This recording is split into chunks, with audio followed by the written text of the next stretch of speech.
Our mind is a tremendous gift where it remembers vividly every experience and every information that comes our way. Well, this can be transformed into a phenomenal imagination, but if you lose control over your imagination, if you lose the discrimination as to what is imagination and what is reality, what is future, what is present and what is past, then your mind will become your greatest enemy. Most human beings are not suffering life, they're just suffering their memory and their imagination. What happened 10 years ago, they still suffer. What may happen day after tomorrow, they already suffer. This is not about life. This is about lack of control over two most fantastic faculties that human beings have, a vivid sense of memory and a fantastic sense of imagination. Do not worry about your future. If you do your present well, future will naturally blossom. We can only work with what's on our hands right now. You cannot work with what's on your mind. You can plan for what's on your mind, but you cannot do anything about it. You can only act in the present moment. You can only handle what is there right now. Those of you who too engrossed in your own thoughts and emotions, constantly being maybe on social media or something, I think you must get rid of your phone and take a walk in the forest.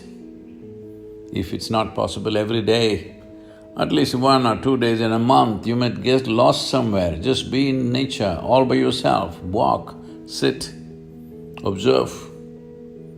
If you pay enough attention, you will see.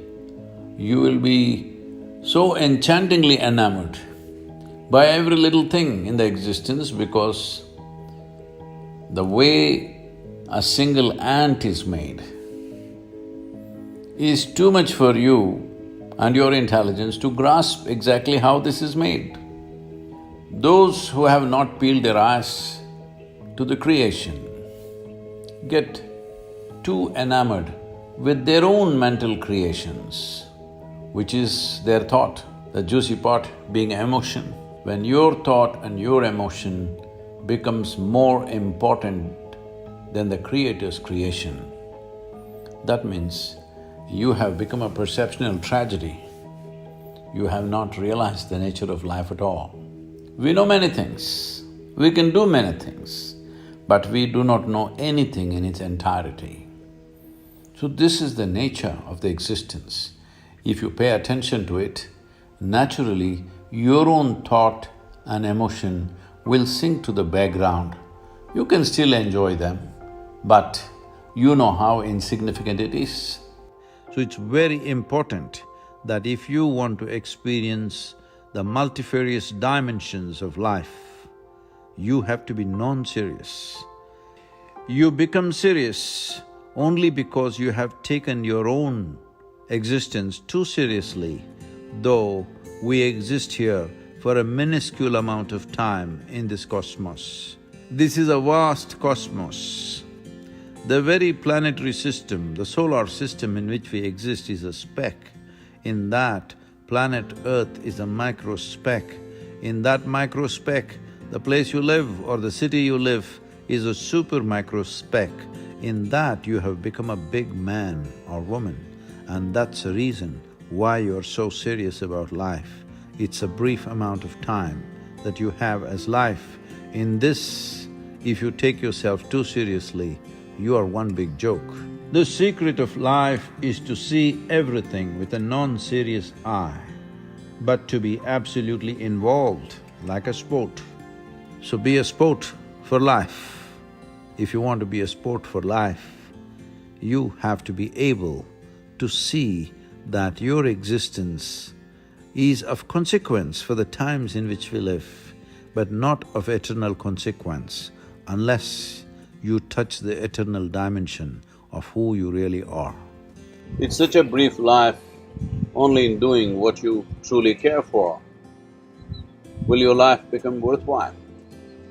If genuine involvement has to come in your life, for you to give yourself absolutely, you must be doing something that truly matters to you. It's important that you find that. When I say it's important to find that, you don't have to spend half your life looking for what is my passion. No, you just have to dig into this ability of you making everything yours. When everything is yours, this whole world is yours, this cosmos is yours. So when it is a part of you, if you involve yourself absolutely and constantly strive to create what matters to you, what you really care for, then your existence itself will be worthwhile.